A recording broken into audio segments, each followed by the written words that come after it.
अस्सलामु अलैकुम बिस्मिल्लाहिर्रहमानिर्रहीम नहमदु नसल्ली अला रसूलिल करीम। सूरह अल-फुरक़ान के 8 मरकज़ी मौज़ूआत में से हमारा दूसरा मरकज़ी मौज़ू हुज़ूर अकरम सल्लल्लाहु अलैहि वसल्लम है। इसके 2 हिस्से हैं और पहले हिस्से के 4 ज़िमनी मौज़ूआत हैं, जिसमें से दूसरा है ज़िम्मेदारी।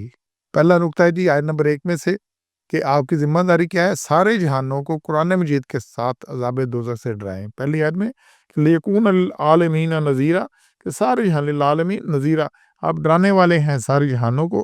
तो ये जहानों में इंसान भी शामिल है, जिन भी शामिल है और भी कोई मखलूक़ात हैं वो भी शामिल हैं। तो बाकी ये हर दौर के लिए, हर ज़माने के लिए, हर इलाके के लिए, हर नस्ल के लिए, सब के लिए। इसके अलावा जैसे अल्लाह रब्बुल आलमीन है, कितने ही आलम है, कितना कुछ है, किसी को पता नहीं। इस तरह आपके लिए भी अल्लाह लिल आलमीन नज़ीरा, जैसे आप रहमतुल लिल आलमीन है, ऐसे आप ये डराने के लिए भी लिल आलमीन नज़ीरा है। और यही बात सूरह काफ की आयत 2 में भी आई है कि आप डरा दें इनको। फिर सूरह 50 नंबर सूरत है काफ, उसकी आयत 45 में भी यही बात आई है कि डराएं लोगों को। और फिर 6 नंबर में से दूसरा नुक्ता है, वाशगाह बता दें कुरान मजीद रब्बे कायनात ने नाजिल किया है। ठीक है, कह दें आप किसने नाजिल किया? या अलम सिर्रा फिस समावाति वल अर्ज़, जो हर राज जानता है आसमानों का और ज़मीन का। आसमानों समावात जमा का सीगा इस्तेमाल, कितने आसमान है? 7 आसमान है। कितने हैं? ज़र एक ज़मीन किसका है? तो क्या कहते हैं? सिर कहते हैं राज को, छुपी हुई चीज़ को, भेद को। इसकी जमा इसरार है कि बड़ा ये पुरअसरार है, ये नावल बड़ा पुरअसरार था, ये बंदा बड़ा पुरअसरार है। तो इसरार सिर की जमा छुपी चीज़ की, बातें बड़ी छुपी हुई हैं। तो ये सिलसिला तो किसने कि रब्बे कायनात ने, बता दें। और फिर तीसरा नुक्ता है, तमाम तकालीफ पर सब्र करें। इसमें अतस्बिरून, क्या तुम सब्र करोगे? तो अल्लाह ने हुक्म दिया सब्र करो। ये लोग बातें करते हैं ना कि कैसा रसूल है, खाता पीता है, इसी ऐद में आ रहा है, बाज़ारों में चलता है। तो ये अल्लाह ने कहा ये दूसरों के लिए आज़माइश बना दी है इस चीज़ को। आपका चलना फिरना बाकी सब कुछ, ये सब कुछ और बाकी चीज़ें आज़माइश है। तो आपने क्या करना है? सब्र करना है। तो मुसलमानों को हर तकलीफ आज़माइश पर सब्र की तलकीन है। इसीलिए अल्लाह ने जो सिफ़त बयान की है जन्नत में जाने वालों की, बाकी अल्लाह ने कहा सारे बस खसारे में हैं। इल्लल्लज़ीना आमनू व अमिलुस सालिहात व तवासौ बिल हक़ व तवासौ बिस सब्र। ये 103 नंबर सूरह असर है। क्या है? आपने हक पे खड़े रहना है और हक पे जब खड़े होंगे तो फिर उसके साथ सब्र करना है। अल्लाह ताला रसूल भेजकर सबको आज़माइश में डालकर खूब जाँचता है। सबसे सख्त आज़माइश खुद रसूलों की होती है, फिर अहले ईमान की दर्जा बदर्जा, फिर दीगर अफराद की होती है। नबी की दावत पर एक तूफ़ान खड़ा हो जाता है और नबी और साथ देने वाले सख्त तकालीफ मसाइल में मुबतला कर दिए जाते हैं, घर से बेघर कर दिए जाते हैं, मुआशरती नातका हो जाता है।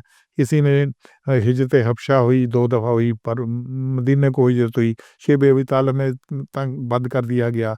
इसी तरह बाकी ताइफ गए तो वहाँ भी पत्थर ही पड़े। तो इस तरह से नबी और उनके साथियों की खूब सख्त आज़माइश होती है।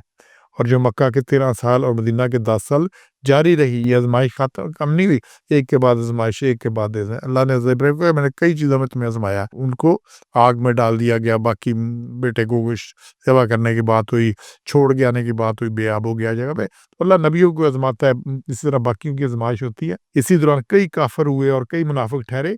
किस तरह से? ये आज़माइश में से, इसी यही आज़माइश सबके लिए। और यही बात अल्लाह ने कुरान में की है कि ये सूरह अनकबूत है, शुरू इधर से हो रही है। क्या तुम कहते हो कि ज़बान से कह दिया मान लाए तो छूट जाओगे? हम आज़माएँगे जैसे पहलों को आज़माया था। तो हम क्या सदाकुल जालमल्लाह काज़िमीन, झूठों और सच्चों को अलहदा कर दें। तो आपने क्या करना है? सब्र करना है, तमाम तकालीफ पर सब्र करना है। इसके बाद चौथा नुक्ता है जी कि आप सल्लल्लाहु अलैहि वसल्लम इनके अमाल के निगरान नहीं हैं। 88 नंबर सूरह गाशिया, इसमें बड़ा क्लियर है। 22 नंबर आयत है, लस्ता अलैहिम बिमुसैतिर, तू नहीं इन पर दरोगा। अब यहाँ पे कोई दरोगा नहीं है कि आपसे पूछा जाएगा भी यहाँ पे कितने लोग ईमान लाए, कितने ईमान नहीं लाए। जैसे शहर का दरोगा होता है, उससे जी कितने जुर्म हुए, कितने पकड़े गए मुजरम, क्या हुआ क्या नहीं हुआ। तो आप इन पे कोई दरोगा नहीं है, कोई मुसल्लत नहीं किए गए आप इन पर। तो कोई माने या ना माने, ये आपका है ही नहीं सिलसिला जिससे आपसे हो। इसी तरह ये चीज़ कि हिदायत कोई आपके ज़िम्मे है, ये नहीं है। सूरह बकरा है, इसके आयत नंबर 272 में, तेरे ज़िम्मे नहीं है इनको राह पर लाना। हूँ, कि लैसा अलैका हुदाहुम, तेरा ज़िम्मा ही नहीं है कि कोई हिदायत हासिल करता है कि नहीं करता। जो हिदायत करेगा अपने लिए करेगा। हर एक को अपने लिए फ़ायदा है, अपना नुकसान है। तो आप ना इनके अमाल पर निगरान है, ना आपकी ज़िम्मेदारी है कि कौन से हिदायत ली, किससे ना ले ली। ये बिल्कुल हर बंदे का अपना मसला है।